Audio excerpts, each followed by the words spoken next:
and this is your host Akhil. Today we're talking about some ways how you can hire for your startup. So if you're a startup owner, then this is a video that's little important for you. And now let's understand what startup employees, how they function.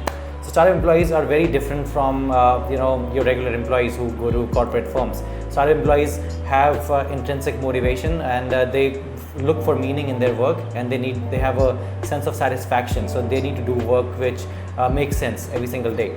And they're not people who are just interested in logging a couple of hours in office and just forgetting about their work and just going through the drudgery. These people just don't fit in to that kind of a culture, and they need a culture that's spontaneous, that has a lot of innovation around it, that does not necessarily puts them into boxes or ties them up with processes or approvals. So they need more freedom, they need more open kind of an environment and open kind of a culture. That's what they are looking for, and they don't want to be put into a box. They don't want to be their powers to be taken. They want complete freedom and authority. Those are the startup employees. Now if you want to hire for a startup, it can be very challenging, especially if you were doing a job with a corporate before, and you're used to how these corporate organizations function, and you're thinking that probably those are the kind of people you want in your company. For example, you might be thinking that a person who's very good academically, he could be a good fit for your startup. That's what you may be thinking, because that's the kind of things that a big organization would look for. But that's not true. And for startups, let's look at about 13 points how you can hire better for a startup company. The first is understand where they stand on the Briggs-Myers test. So now this is a 16-part personality test, where you're able to understand where the person stands and what kind of a mix of personality does he have, what kind of personality traits does he have. Is he a little emotional, or does he think a lot, and or is he logical, is he sentimental? So you are able to understand what kind of a mix he is, and then plot him against what Briggs-Myers suggests as people who like innovation and who are able to work in those kind of cultures. So match it against that, map it against that, and then check whether the people who you've taken the test for, who have applied to your company, if they are the right fit based on the Briggs-Myers personality test. Second is give them an assignment with a tight deadline, and or an unrealistic assignment to check whether they're able to perform under pressure.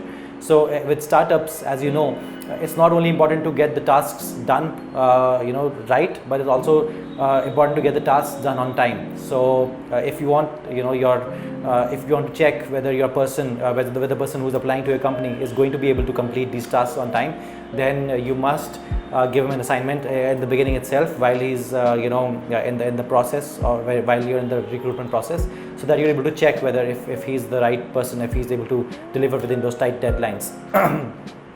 The third is don't look at their CV, but instead ask them what type of challenges they've faced in their lives and how they've overcome these challenges. Now CVs have a very limiting kind of format, in the sense where they can just tell them about the kind of work they've done in the past, and not even the kind of work they've done in the past, but the kind of companies they've worked for in the past, and what their roles and responsibilities were, which are just very vague terms which don't really lead to a lot. So if it's in 2019, if you're looking at CVs and you're thinking that that's the right way to hire people, or if you're putting CV filters, then you're missing out on a lot of great talent. The thing is, let people come in and have a face-to-face connect with them, and then understand what kind of challenges they faced, and what kind of ways they were able to solve those challenges, because then they were able to understand if they're able to come up with unconventional solutions or quick solutions to problems. And these are the kind of people you really want in your organization.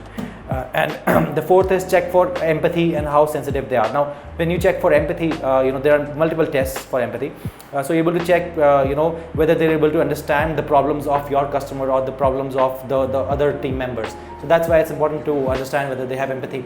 And all great leaders have a great amount of empathy, because since they're able to put themselves in the other's shoes, they're able to understand what kind of things that the people would require. So these are the kind of people who would grow with the organization, and who would you could probably keep them for a higher position later on, they'll grow in your organization, right? Now, why you want to check for sensitivity is because if they're very very low on the sensitivity scale, then they're probably borderline sociopath or psychopath, wherein they don't understand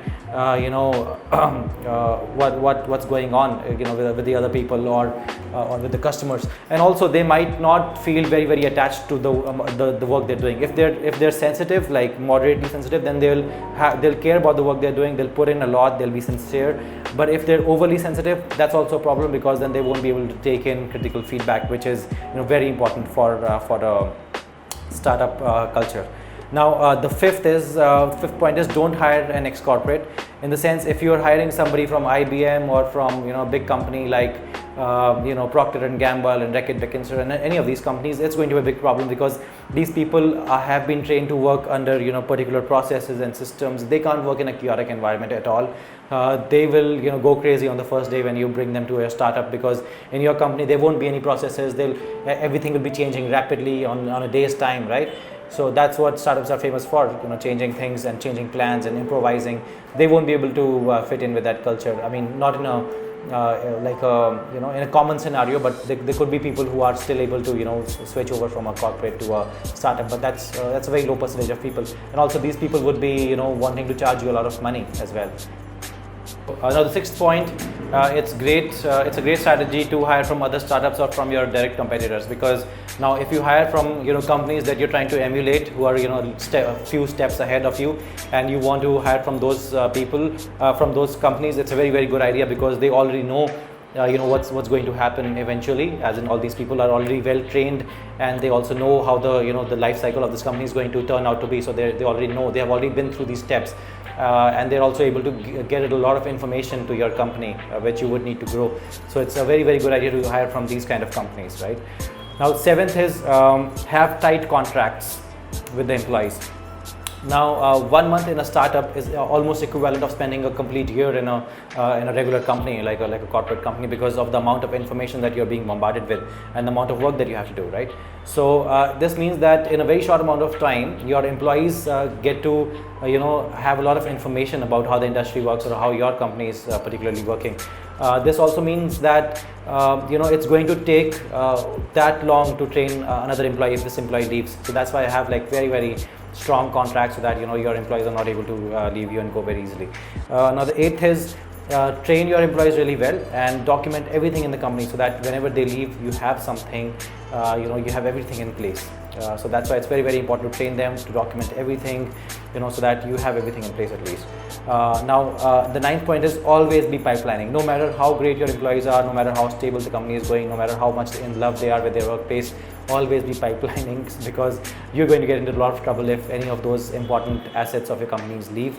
And it's very hard to find the right people in the right period of time. So keep people on hold, in the sense, take their interviews, keep them on hold, so that whenever somebody leaves in the organization, you're able to quickly replace that person. Now the 11th point is, assess your company's culture and find talent that fits well into it. So assess the company's culture and in a sense understand whether the people in your company are very aggressive, or are they people who think a lot before taking any decisions, or people who work really hard. So understand all of this, and then try to find people who would fit into this organization, into this culture. Or if you want to change the culture slowly of your company, then find the people who would take your company's culture in a more positive place. Now the 12th is, attract talent rather than looking for it. So you can look for talent by going to colleges and going to different this job searching websites and all of that stuff.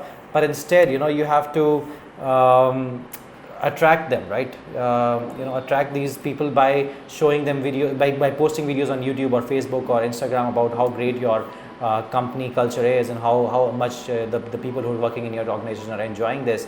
So have that, so that people get attracted, they apply on their own. So you have a huge pool of resources or talent to tap in from. The 13th part is, take help of freelance headhunters. Now these guys, they save a lot of time because that's their job from morning to night, right? So even if you have recruiters in house, it's very wise to take help of all these external headhunters, because they are able to find you the right talent in very small amount of time. Now the 14th point, I know I said that we have only 13 now, but we have a 14th point as well. So get your the employees that are already working with you, ask them to get their friends to join the organization. So there are three main ways by which you can hire, right? Three important points. One is hire by references, in the sense people you meet somewhere, hire or reference from a friend or something like that.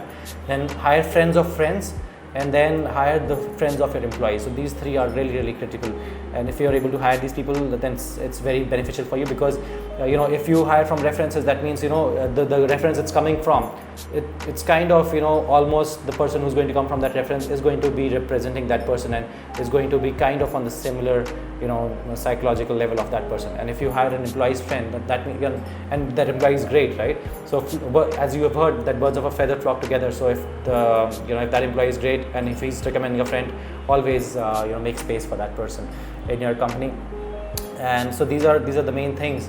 And also one more thing that you could do is go to events and look for great talent. So people who you really find great to interact with, and you really like the energy or the aura of somebody, bring that person on board, because in that case you're following your gut, and that's a great place to be when hiring for a startup. Thanks. I hope this video was very informational, and this is going to really help you hire better for your company. That's